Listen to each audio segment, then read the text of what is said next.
Good evening to each and everyone. We are the Lesson 8 Reporter, which is Chapter 4, 21st Century Literacies, that will be tackled by yours truly and Miss Shirley Nakwa. So, whenever we go, literacy is everywhere since we already know nga unsa ang lain-lain nga definition, because there's a lot of definitions in when we say literacy. Since we already know literacy is being able to read and write, another definition, but we will be more focusing on the 21st century literacy since it is our topic. So in 21st century literacies, there are a lot of 21st century literacies. Because wherever we go, literacy is everywhere. So in literacy, there are a lot of types of literacy. We do have digital literacy, environmental literacy, media literacy, social literacy, financial literacy, arts, and creativity literacy. And I think there's a lot of definition or subtopic of literacies. So in this chapter, we'll be more focusing on what is 21st century literacy since the definitions of each literacy will be discussed from the other groups. So in this PowerPoint, we see there is agenda. So for the agenda, what is the partnership for 21st century skills? Why are 21st century skills so important? What is the framework for 21st century skills? What can we do? So in this, we makaibawta nga unsa ang kanang mao ni ang agenda. So for agenda, na question nga what is the partnership for 21st century skills? Why are 21st century skills so important? What is the framework for 21st century skills and what can we do? So in this, what is the partnership for 21st century skills?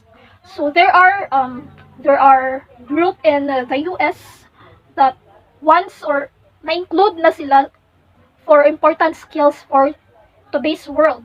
Kanang mo ni silang kanang silbing a bridge nga mo help sa learners how to be creative, how to talk, how to work with others, or how to understand that specific topic or information.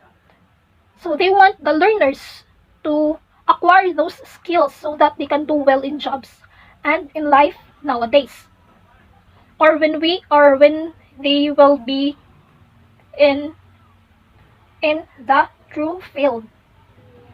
Next is why are 21st century skills so important? Of course, 21st century skills are crucial. So because as the world evolves, we become more modernized, we become more advanced in technologies, right? Next is what is the framework for 21st century skills? So when we say framework, it is a guide. It means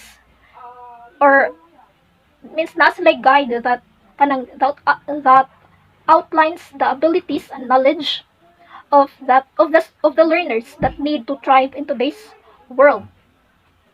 And it includes four main categories, which are the core subjects, learning innovation skills, information, media, and technology skills, life career skills.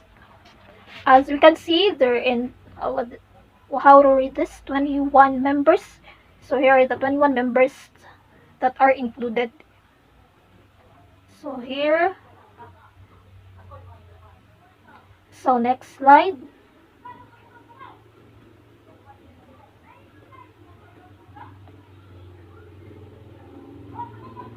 So the press gets it. As we see in this PowerPoint, it has a magazine. So this magazine is all about this is I should read this. This is a story about whether an entire generation of kids will fail to make the grade in the global economy because they can't think their way through abstract problems, work in teams, distinguish good information from bad, or speak language rather than their own.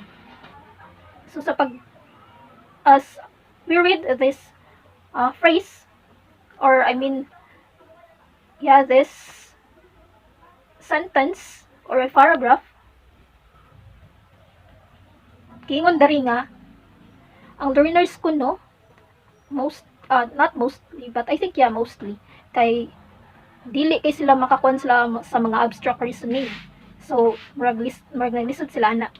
So, this magazine, Time, How to Build Student for the 21st Century. This magazine is all about how to think inside, I mean, this magazine is all about how to think outside the box.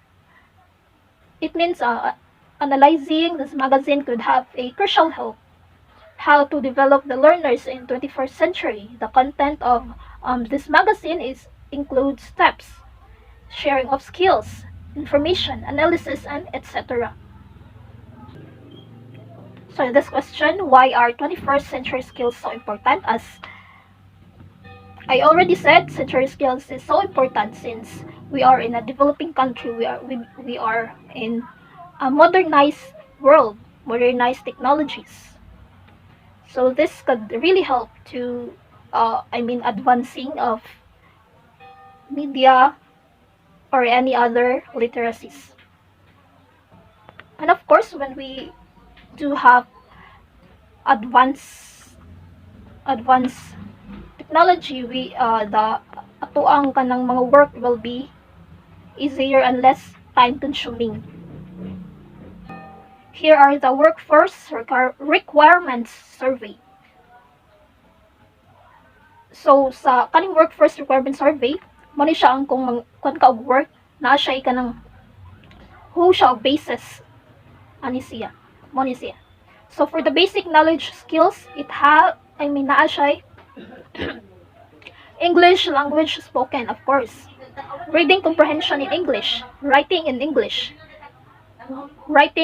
grammar, spelling, etc. So there are the basic knowledge skills that we need in order us to be hired in the work or on work. Mathematics, science, government, economics, humanities and arts, foreign languages, history or geography. For applied skills, naa siya critical thinking, problem solving, of course. Because how can we provide solution if wala tayo critical thinking? So it really needs in the company as well. Oral communication, written communications, teamwork, collaboration, diversity. So in diversity, I think there is no gender bias, there is no biases in diversity, we are all equal. Information technology application, leadership, creativity or innovation, lifelong learnings or self-direction, professionalism or work ethic, and of course ethics or social responsibility. So as we all see sorry. So as we all see in this phrase, we are currently preparing students for jobs and technologies that don't yet exist in order to solve problems that we don't even know are problems yet. So in this phrase, this says that nagprepare sila sa mga students for kanang when they are in a true field no nga wala how to solve problems nga wala pa kay na discover o nga na known siya nga nag-exist. So this would help the students or learners in a future field when they work. So for the framework for 21st century skills, this will be tackled by my group mate, Sherlyn Bacos Nakwa. Thank you.